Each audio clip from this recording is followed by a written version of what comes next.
Okay, okay, welcome back to class.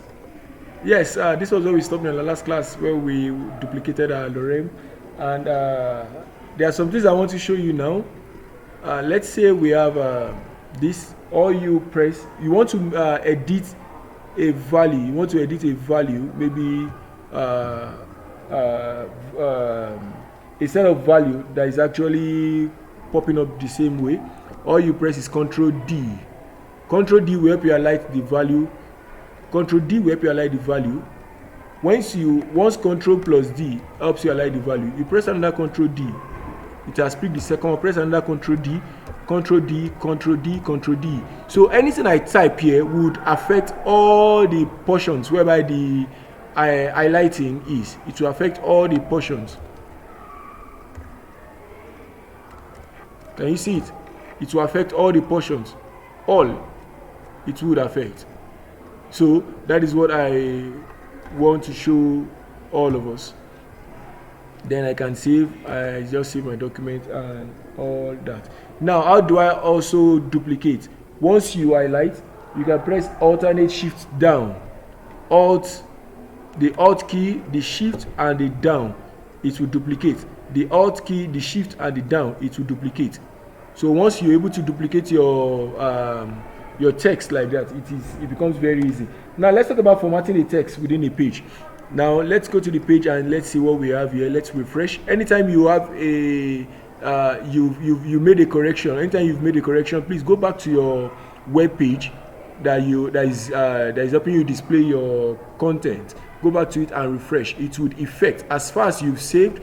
Make sure you save, then you go back to your page and refresh. Everything pops up. So now let's go to our Visual Studio and let's still see some other formatting text. How do we format some text? Now there is a tool we want to talk about. There is a tag we want to talk about, which is strong. Now to bolden a text, they use strong. Strong. You see that it has open and close tag. I can copy this one. Let's cut it off here. Let's say I have it here. Then I save. Now I have applied strong. Let's see what it would display. Then I refresh. Can you see the note has been boldened? That's how to bolden a text. Now that is the old method, or that's the obsolete way of boldening a text. The short method also is just to write open and close tag B. It means that if I have let's do it here. I open my tag B, close my tag. Let's take this down to the back. Let's say I have it here, open and close tag B. I save my text, then I go back here, I refresh. Can you see the same text? It has been boldened, but here I made use of the open and close tag B. So let's go and check another one. Let's go to the second paragraph now. Let's see how we can emphasize and also italicize. That's to lay emphasis on a text. Now what they make use of, you see open tag EM for emphasis. EM, it has both open and close tag. I can cut this off from here, take it to the part where I want it to be emphatic on. Then I save. Once I save, I go to my page and I just refresh. And can you see the next paragraph? It has been italicized. Look at it here. It has been italicized. So another shortcut to do that is I. Just the letter I. Open tag, you have your I. You close the tag. Then you cut this off. Take it to where you want it to end. Where you want the italics to end. And you have this. Then you save your text. Once you save your text, you come back to this point. You refresh. Can you see it? This is it here. You refresh. Then it's being italicized. That's emphasis is actually laid on it. Now let's see. There are some times whereby on some web pages you see that they highlight a precise text that is trying to still lay emphasis on it. Now we're going to be highlighting a text by putting the tag mark, M-A-R-K, mark. I close the tag, then it gives me this. Then I copy this one, or rather I cut it off, take it to where I want it to be marked. Maybe I'm just trying to lay emphasis on something, then I just mark it up. Then let's see what it will produce. This is what it will produce. I refresh this. Can you see it? It has been marked. So you know there are some web pages you go on, you see that they want to lay emphasis on maybe an e-commerce website, and they want to lay emphasis on the price that they are giving you, the discount price. They'll just highlight it as such. So you can use mark for it. And also to reduce a text to a smaller version. Let's go reduce the text to a smaller version. You just put the tag small. Let me do it in between this mark. You just put it small, open small, you close it. Then I can cut this and still place it in between. Now I cannot place it outside, because once I place it outside the close tag of mark, it doesn't give me the desired output. Then I save. Let's see how it works. Let's see how it works.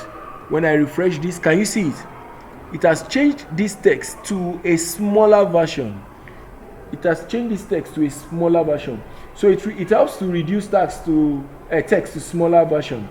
Now let's talk about to delete a text, that is to strike through a text. Let's go strike through a text. All I need is the less than sign. I just put on delete and I close the tag. Then I copy the end text, the close tag, then I place it here. I save. Once I save, I come here to refreshing my page. Now can you see it? This is it here. This is it here. It crosses a tag. Now all of these functions, they are possible, or you tend to see them maybe when you are trying to give a discount price. Maybe your original price of a commodity or a precise product is 650 naira, and you've given them discount of 50 naira. So you're going to cross the 650, then you put the new price, which is the 600 naira. So that is how it works. Then also we can talk about how to underline a text. How to underline a text. Now let's go to another part. I just put INS. INS has both open and close. Let me fix it here. View, then I save. Make sure you always save per step you take. Then now can you see the next line? I have underlined the text.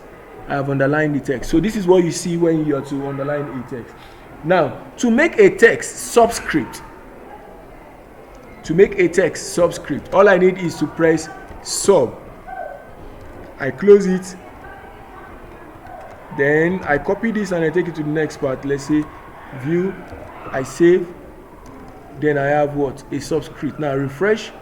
When you refresh, you see it come as a subscript. Look at it here. See it come as a subscript. Now the next one is superscript. The next one is a superscript. The next one here is a superscript. Let's make this a superscript. Open the less than sign. I press sup. Then I close it. Then it comes out with its closing tag. Then I cut this and I take it to where I want it to replicate itself as a superscript. I save. Then I come back to this point and I refresh.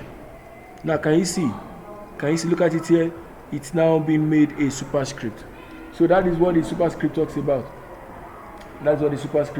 So this is what we have as far as tags is actually concerned. We have other tags with which we would be going through while we go through the course. See you in our next class.